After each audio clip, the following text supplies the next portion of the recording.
Language learning vlogging, episode 1. Here we go. Roll it. So the idea of this one is I am going to document the process of me learning Polish and to see how it goes now. Let's see, a few things out of the way. I've been trying to learn Polish for a while. Now, have I learned? Have I studied? If we were to condense is the milk. If we were to condense the amount of time in, the past 6 years, 7 years or whatever, that I've been actually actively sitting down, let me learn some Polish, it would probably come down to a week. It is that bad. I struggle a lot with being consistent. I struggle a lot with putting it into my schedule, etc., which I think is brilliant. It's perfect.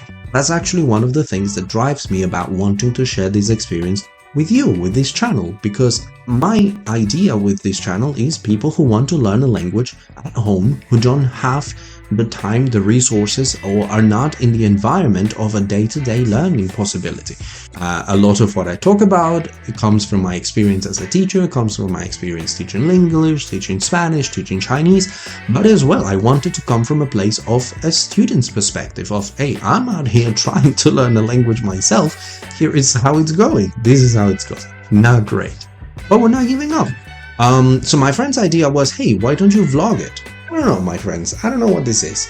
I didn't write a script. I didn't write anything. I have an idea. I think what we can do, we're gonna get on Duolingo and we're gonna give it a go. Okie dokie. Let's do this. Duolingo. Do I even have the app installed? I don't think I have the app. I don't have the app. I don't even have the app. That's how bad it is. I hope that this doesn't discourage you, thinking, my days, this guy doesn't know what he's doing.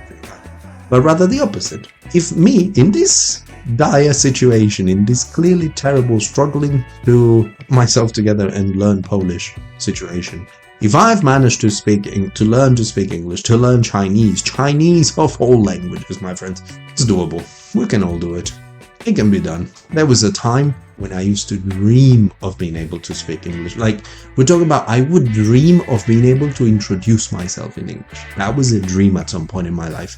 So, it can be done. Let's do this. Come on. Let's install Duolingo and let's get to it. Hold that thought. I'm going to screen record my phone. Look at this high quality production we have out here. Okay, cool. Start recording. 3, 2, 1, here we go. Recording. Okay, we're recording.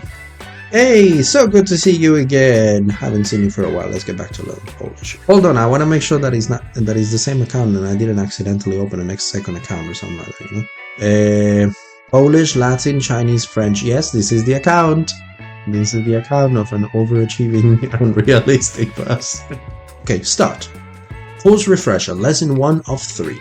Start for 10x speed. Let's do this. Here goes Duo. Mężczyzna. What am I doing? Tap what you hear. Okay. Mężczyzna. Mężczyzna. Beautiful. Correct, meaning a man. Dziewczynka. Dziewczynka.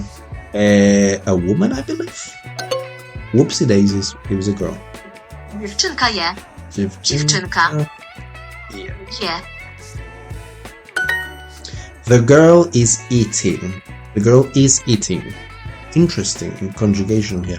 One thing that Duolingo is honestly really good for is learning conjugation, because the thing with Duolingo is that if you're they don't explain grammar to you per se, at least not at the not on the first lessons, but by just simply showing you one sentence and then showing you what it translates to, if you pay attention, you would see that they're purposefully choosing which ones they give you so that you start becoming more and more familiar, almost as a second nature, with the grammar points, with the grammatical structures of the language you're trying to learn.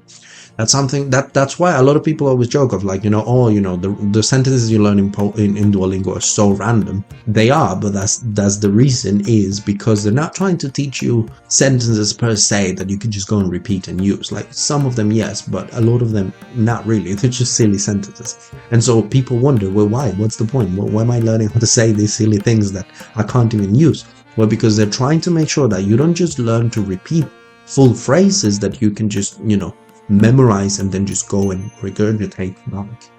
at, whoever you're trying to communicate with, but rather that you are absorbing the grammatical structures, the way in which the sentences are built in your target language. That's why they teach you silly sentences.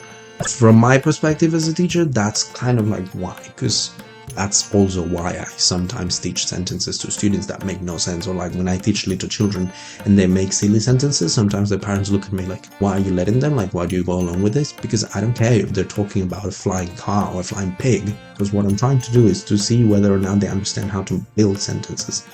I'm trying to teach them the language, so that's what matters. So I think that's why Duolingo does it. Okay, let's continue. Dziewczynka, yeah. The girl is eating. So dziewczynka is girl. I always confuse that. Girl and woman in Polish. I don't know why. Jestem chłopcem.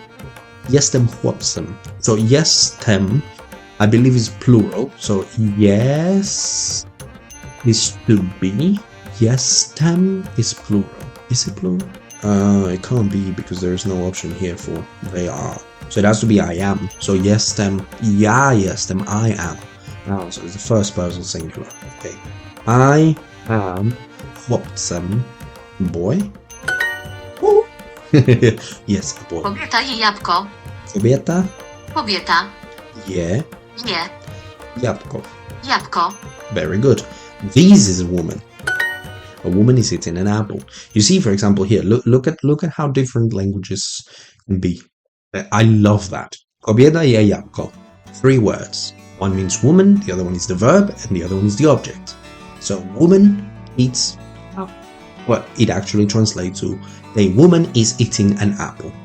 Now, I don't know if that is a very accurate translation.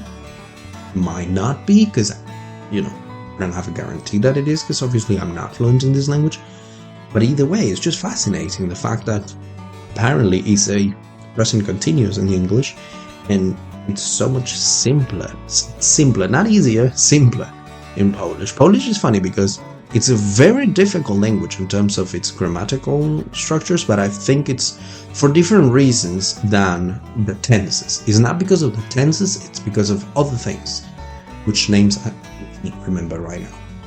There are other parts of Polish that get very tricky, very difficult. Okay, continue. How do you say man? How do you say man? So jabłko is an apple that I know because I love apple juice. Whenever I go to Poland, I drink lots of apple juice. I don't know why. It's like only when I'm in Poland I drink that much apple juice. Landing in Poland, straight for the shop, I'm buying apple juice. Don't know what it is. So I recognize jabłko from the little cartons with the apple juice.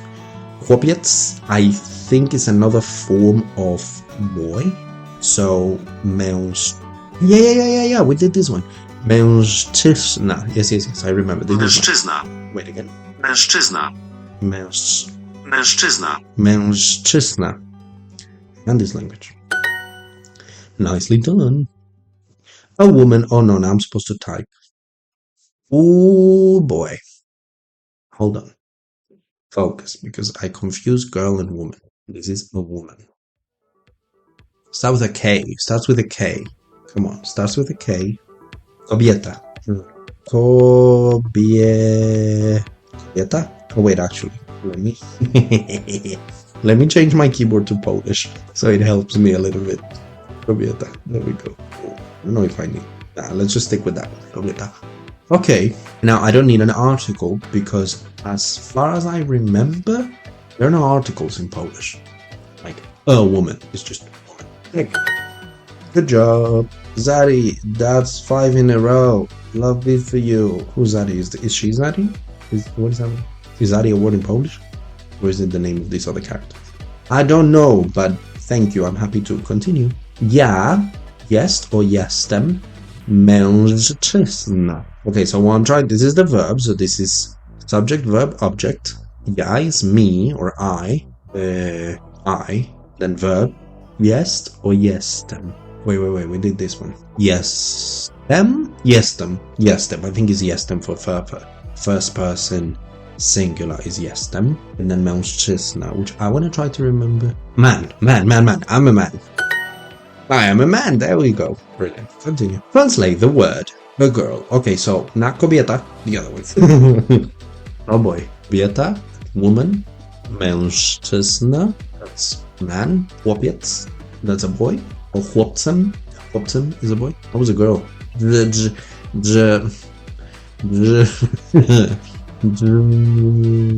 Come on. What was it? What was it? Dziewczynka. I think so. Let's try. How do you spell it? A Z? DZ?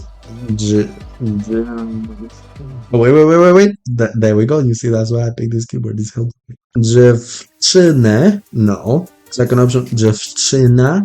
Okay. It's helping, but I don't think that's exactly the form that I'm supposed to be giving. So let's just dziewczynka. I think so.